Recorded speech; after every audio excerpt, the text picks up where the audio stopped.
आज का संवाद के अंक में आप सभी का स्वागत है।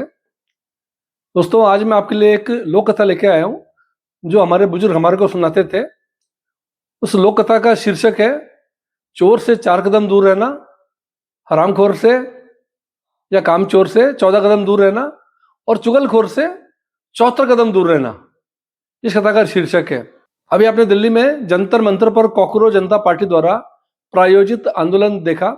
आपने देखा कि किस तरह सुप्रीम कोर्ट के एक जज की टिप्पणी से विवाद की शुरुआत हुई, जब जज साहब ने बेरोजगार युवाओं और कुछ कार्यकर्ताओं के लिए कॉकरोच और पैरासाइट जैसे शब्दों का इस्तेमाल किया और व्यंग्य के जवाब में कॉकरोच जनता पार्टी का सोशल मीडिया पर जन्म हुआ और कुछ ही दिनों में उनके लाखों फॉलोअर्स हो गए। वैसे इसमें भी विवाद है, क्योंकि ऐसा सुनने में आ रहा है कि उनके काफ़ी फॉलोवर्स जो है वो पड़ोसी देशों के फेक अकाउंट से जुड़े हुए थे।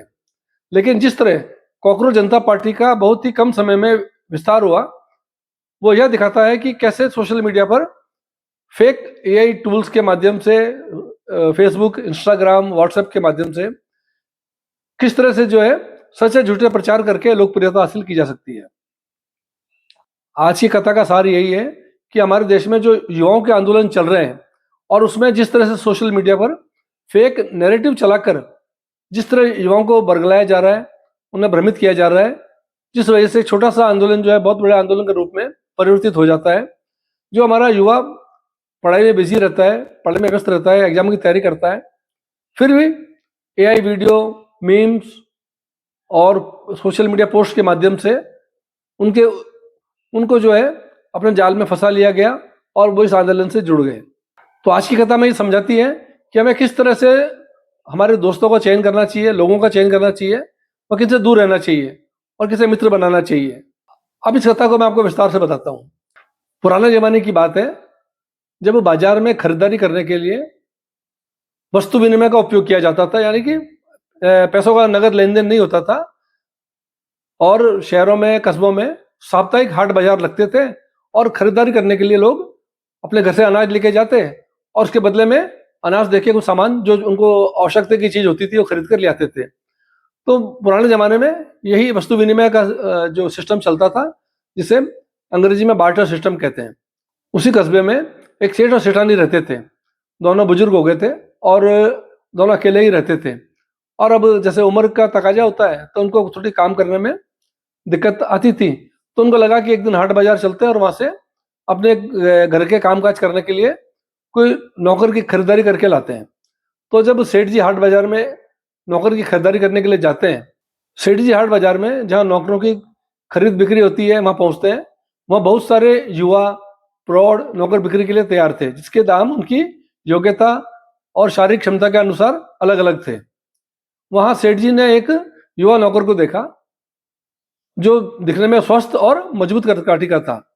तो सेठ जी को वो बहुत पसंद आया। तो लेकिन सेठ जी को लगा कि तो युवा है और मजबूत कदकाठी का है, तो शायद इसके दाम ज्यादा होंगे।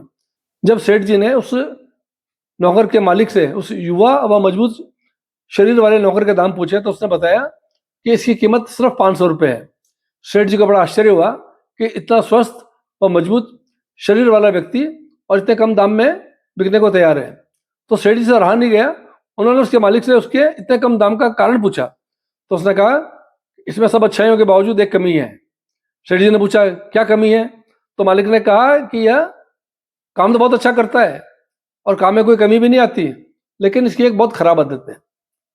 सेठ जी ने पूछा क्या? तो बोला कि यह चुगलखोर है, इसकी चुगली करने की बहुत खराब आदत है, यह बातों को इधर उधर करता है और लोगों के कान भरता है। सेठ जी व्यापारी थे, तो व्यापारी हर काम में अपना नफा नुकसान देखता है। तो उनको लगा कि यह तो बहुत ही किफायती दाम पर नौकर मिल रहा है, मेरे यहाँ क्या चुगली करेगा, क्या बातें इधर उधर करेगा। घर में हम दो ही तो प्राणी रहते हैं, सेठानी और मैं। तो सेठ जी उस नौकर को जो है खरीद कर घर ले आते हैं। नौकर बहुत सेवाभावी होता है और पूरे मन से सेठ जी की सेवा करता है, घर के सारे काम करता है, कोई शिकायत का मौका नहीं देता। कोई दूसरा अगर किसी काम को आधे घंटे में करता था तो वो नौकर उसी काम को 10 मिनट में कर देता था। तो सेठ जी और सेठानी बहुत उससे खुश थे और दोनों का काम बढ़िया चल रहा था और घर गृहस्थी भी ठीक चल रही थी। लेकिन एक कहावत है कि चोर चोरी से जाए पर हेरा फेरी से ना जाए। तो उस नौकर को भी जब सेठ जी क्या काम करते करते काफी दिन हो गए, तो अब जैसे उसकी आदत थी, उस आदत के अनुसार उससे रहा नहीं गया, तो उसको कुछ खुराफात करने की सोची। तो एक दिन उसने सेठ जी के कान भरे और कहा कि सेठ जी, सेठानी जी आपकी हत्या करना चाहती है और आप सावधान रहना, और आज रात आपकी हत्या हो सकती है। जब सेठ जी ने सुना तो उन्होंने विश्वास नहीं किया। सेठ जी बोले कि तू क्या उल्टी सीधी बात कर रहा है, हमारे बीच तो कोई झगड़ा भी नहीं है और हमारी शादी को 40 बरस हो गए, आज तक कभी ऐसी कोई बात ही नहीं हुई। तो सेठ जी उसको जो है डांट डपट के चुप करा देते हैं। लेकिन अब सेठ जी के मन में उसने एक शंका का बीज बो दिया और सेठ जी के दिमाग में ये बात दिन भर घूमती रही। दूसरी तरफ नौकर ने सेठानी जी के भी कान भरने शुरू कर दिए और उसने कहा कि सेठानी जी, सेठ जी के बाहर की औरतों से संबंध है, उनका चाल चलन ठीक नहीं है, आपको पता नहीं है। लेकिन सेठानी जी को भी विश्वास नहीं हुआ। उसने भी यही कहा कि देख भाई, हम दोनों को साथ साथ रहते रहते 40 बरस हो गए, आज तक ऐसी कोई बात नहीं हुई है, मैं तेरी बात का कैसे विश्वास करूं, मुझे तेरी बात का विश्वास नहीं है। उसने भी नौकर को जो है डांट डपट के चुप करा दिया। लेकिन सेठानी जी के मन में भी एक वहम का बीज पड़ गया। जब सेठानी जी उसकी बात मानने को तैयार नहीं हुई तो उसने कहा कि आप एक काम करो, आज रात जब सेठ जी सो जाएं तब उनकी मूंछ का एक बाल काटकर मुझे दे देना। दूसरे गांव में मेरा एक दोस्त है जो टोना टोटके का काम करता है, वो उस बाल को देखकर बता देगा कि सेठ जी का किस महिला से प्रेम प्रसंग चल रहा है। सेठानी जी के दिमाग में शंका का बीज तो पड़ ही गया था और वो उस काम के लिए तैयार हो गई। रात में खाना वाना खाने के बाद सेठ और सेठानी जो है सोने के लिए चले जाते हैं और दोनों पलंग पे सो जाते हैं। लेकिन दोनों के मन में एक किंतु परंतु और आशंका और शंका का बीज पड़ गया होता है और दोनों को नींद नहीं आती और दोनों जो सोने का नाटक करते हुए इधर उधर अपनी करवटें बदलते हैं।